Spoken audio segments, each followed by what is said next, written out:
In this video, we want to share with you guys the 3 assets that you can have that will help you grow your FBA business as an Amazon seller. If this is your first time to the channel, welcome. My name is Bashar Khatun. I'm the founder of BJK University, an education company with a mission to impact 1 million lives. Now, this is another series that I do with Lorraine, where we simply bring you some of the most awesome advice that we have to simply help you in your day-to-day life and or in your Amazon business. And as we were talking, a few concepts kept on coming up, and we know that when we implemented them in our business and really in our lives as well, we saw a huge shift and a huge change in quality of life and quality of business, and we were able to accomplish more. So that's what we're going to be talking about in this video. Thank you very much for being here. So I want to get right into it and just jump right into the very first thing. I think personally, the third thing that we're going to share today is probably one of the most important, personally, at least from what I think. But why don't you share with us the first thing that you believe that's a great asset to growing and scaling your business? Well, when we're starting out in a business, there's so many possibilities out there. But we tend to hear things. We hear that noise that we talk about all the time. And there's an easy explanation for why this happens, and people hesitate moving forward on going forward with their dreams and maybe opening a business and starting all new and exciting things. And the simple explanation is, when we're younger, we are taught to keep ourselves safe by the authorities, whoever they may be, their mom and dad, sister, brother, that we can't do certain things. We want to touch everything. We want to explore everything. The stove is hot. Don't touch it. We can't do that. We're basically taught 3 things: no, don't, and can't. But it's meant to keep us safe for children. And a lot of times we hear that because we've been conditioned to hear it. It's like a danger sign to keep us safe. But when we're adults, it now becomes, it's not the danger zone. Now it's just common sense. So we know not to do this, so we don't need that anymore. But it's still here in the back of our mind of the no, don't, can't. And we need to change that. As an adult, we know we have the freedom to do what we want, but if we're held back by what we heard as a child, well, how do we move forward? So there's a solution for this one. So when we hear that, no, because it's that shock, we can say, I'm grown, I can do this. And then when we hear don't, it's like, I will, because I can. And then when we hear can't, we become, I'm going to take action on this because why? I can. When we're an adult, we can do many things. Now we can explore without being hindered to move forward. And this opens so many doors to you. And you get to explore as an adult. You can touch things. You know what's hot not to touch. We know that this is just basic common sense. And we apply the common sense going forward. And it actually helps us in our business when we change our mindset and when we change our attitude. Absolutely. And the one thing that I realized, and actually I just made the realization maybe, I don't know, like a couple of weeks ago. I was on a call with an entrepreneur friend, and he was telling me, hey, have you tried this thing? And I said, I honestly haven't. And he said, oh, well, why haven't you? You're an entrepreneur. We test things. We try things. If it works, great. You tested it and it worked. If it didn't, at least you proved to yourself that, hey, I tried it and it didn't work, And I think we're conditioned by society that we need to play it safe. We need to have a safety net. We need to have a plan B. We need to make sure that we don't get into, something too difficult, like starting business. It's risky, you hear the stats of like 80% of all startups fail in their first year. And the 20% that makes it usually doesn't profit for at least 2-3 years. And those are all true. But this is why those that do make it reap the reward and just simply have massive success, because it is so difficult to start a business. But it's like, if you don't try, how else would you know if you are successful or not, right? Absolutely. And one of the things we tend to do is run back to our comfort zone because we feel, oh, it's safe over there. I know what it is. But actually, think about the word comfort zone. How comfortable is it actually if you don't like your job? If you don't like your pay? If people around you are making you miserable? How comfortable really is it? Right. It's not. Absolutely. Absolutely. So I want to dive right into the second one. As I mentioned earlier, guys, the third one is incredible. Personally, I feel like it's the one that has most made an impact in my life and in my business. So that's why we're going to leave the best for the last. So the second thing is the power of negotiations. And I want to talk about why the power of negotiations is great, because not only can it impact your business, it can impact your relationships, it can impact your personal life on just a massive scale. So first, let's talk about why it's important for your business and especially for your Amazon business. So Lorraine, can you just walk us through that, please? Absolutely. Now, the first thing we realize is, number one, the biggest rule is you are the boss. This is your business. If you don't like something, you simply walk away from it.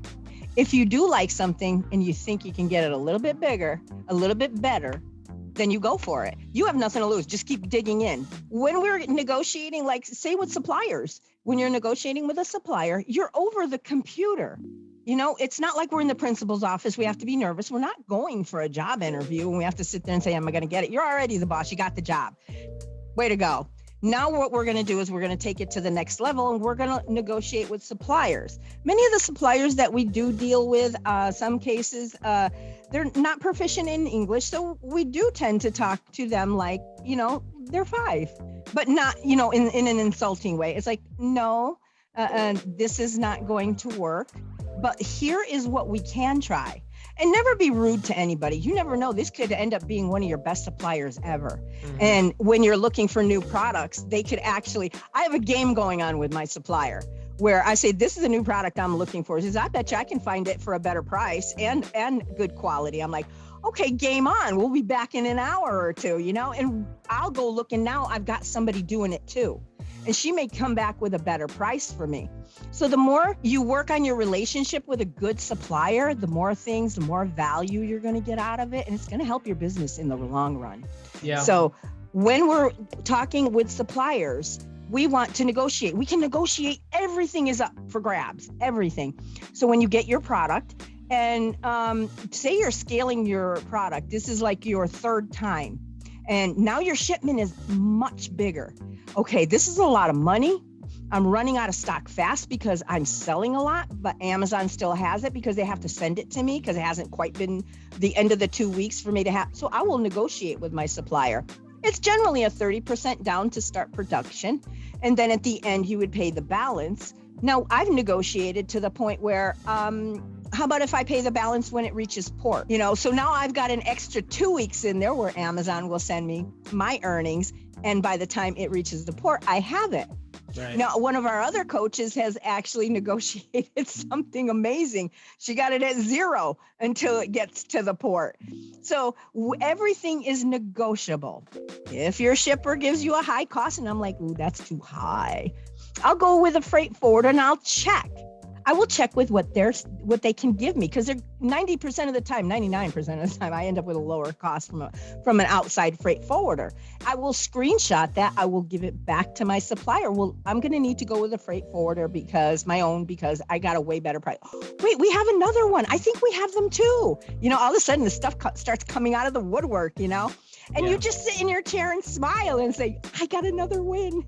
You know, nice. All these little wins that you do when you're negotiating, just never give up and never settle. It's like, okay, I think that's fair.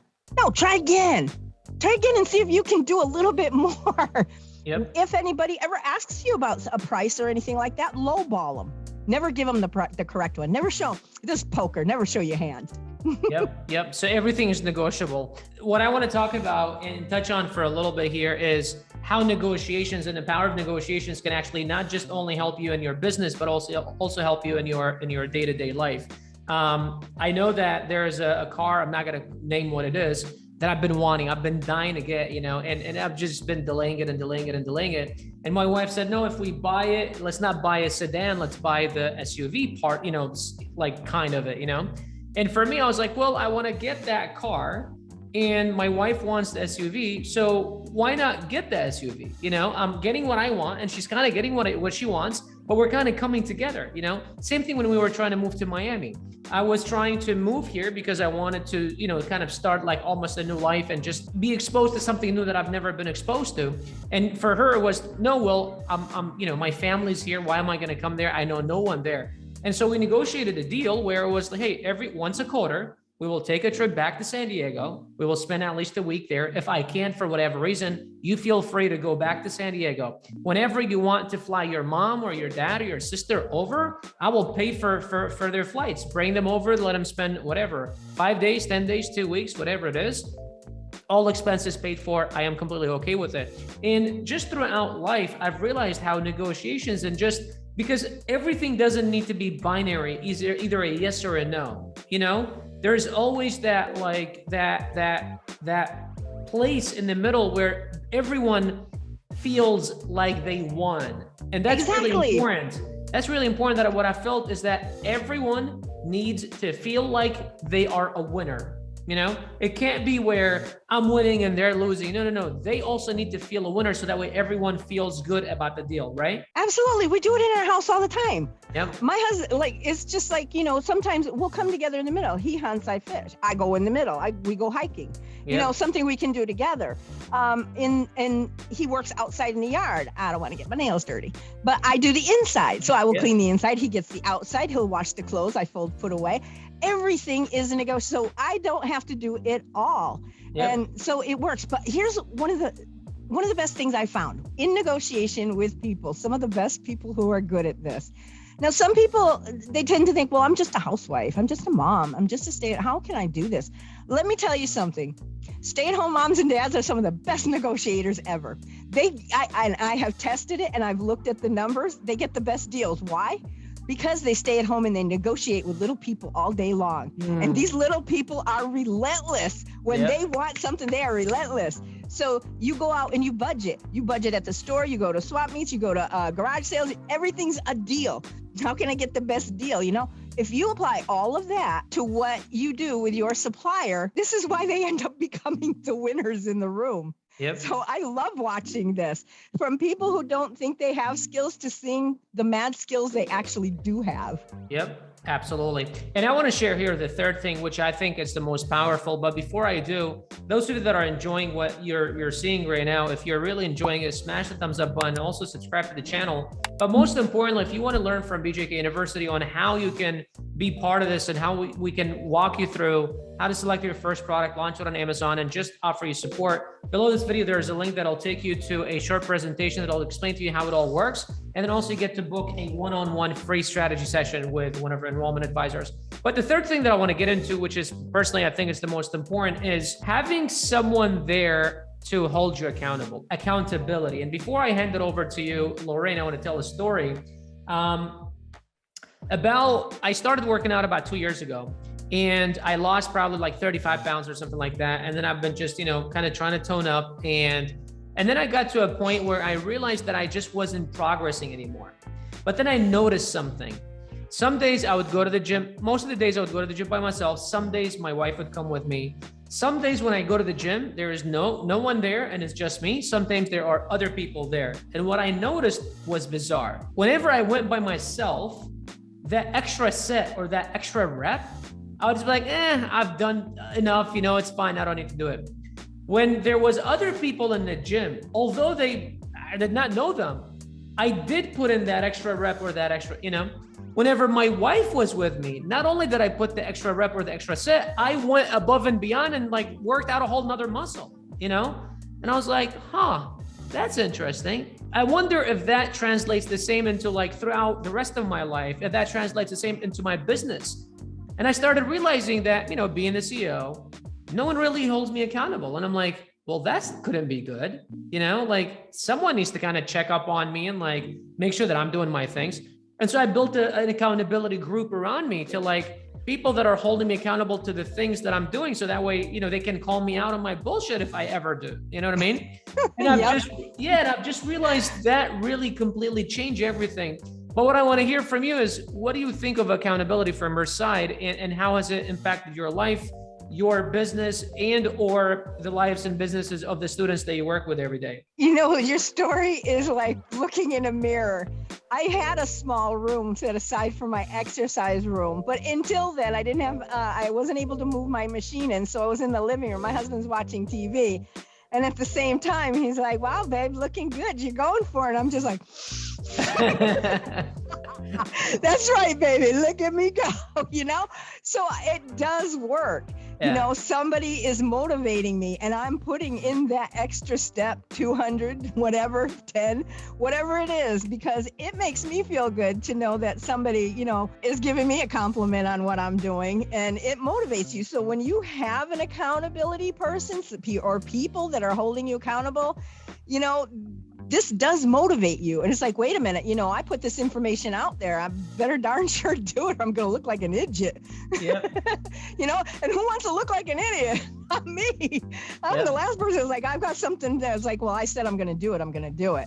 And then I'm like, oh, look what I did. Because we all like the accolades, you know, we like that. It's like, wow, good job. All right, way to go. And then in turn, you can reverse the roles and, you know, you're the accountability person. Well, how did this go? Mm-hmm. And the person goes, oh, well, I guess like, oh, well, I'm like, well, why didn't you? You know, you hold them accountable just like they hold you accountable. I was like, if I can do it, I know you can do it. Yep. I've got 3 kids. You've got 1. I've got 2 dogs. You've got 1. What held you back? Come on, let's do this, you know? And then you motivate each other, but with not being rude or, you know, mean to somebody, but you want to, you know, smile about it, you know, just say, hey, come on, let's do this. We got this. Let me help you. Let me see what we can do to move you and catch you up to where you need to be. You know, you motivate each other. You just keep each other going, keep each other on track to reach those goals. Because this is what we're here for. We start a business. You're not starting a business just to sit there like a lump of coal. You have goals. I want to be successful. How am I going to get there? Well, my first step is this. Now, when you get to that first step and you make that first goal, do not forget to celebrate it. Right. And one thing that I've also, my performance coach talked to me about the same concept is that there needs to be a trust built between you and your brain. Because if you set a goal and then you say, you know, you achieved it and there was no celebration, there was no big deal, and then you go on to the next one and the next one, your brain at some point is going to be like, hang on a second.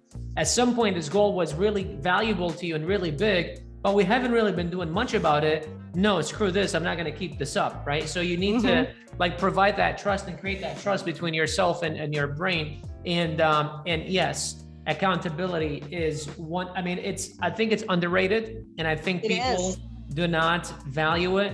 But accountability is the thing that's going to make or break your success in your business. And honestly, I don't know what I would do if it wasn't for it. I know I have great accountability partners. I love them. Nice. Incredible. Absolutely. They keep me motivated. And if I slack, I don't slack. I have enough energy for 10 people, so I don't slack. But yeah, it does come in handy because nobody's there with you personally every day. Nobody knows what goes on in your life, but we can't use everything that goes on in our life as an easy excuse or an easy out. Mm-hmm. We have a goal, go after that goal. We want to be successful, then do it. Do what you put your mind to, do what you put your goals to, do what you said you're going to do and go after it. And with an accountability partner, it's such a huge boost in your corner. You know, this support that you get, I mean, imagine, you know, you haven't had support and you're muddling along in your business. Now, all of a sudden you've got tons of support. Guess where that business is going? Pshoo. Yep. Yes. Well, those of you watching, hope you guys enjoyed this video. If you did, please do smash the thumbs up button, subscribe to the channel. If you want BJK University to hold you accountable, to teach you how to negotiate, and also change your mindset pretty much, or just put you in the right mindset to succeed, click the link below this video to see how we can help you. Outside of that, we'll see you guys in the next video. Have a good one. Take care.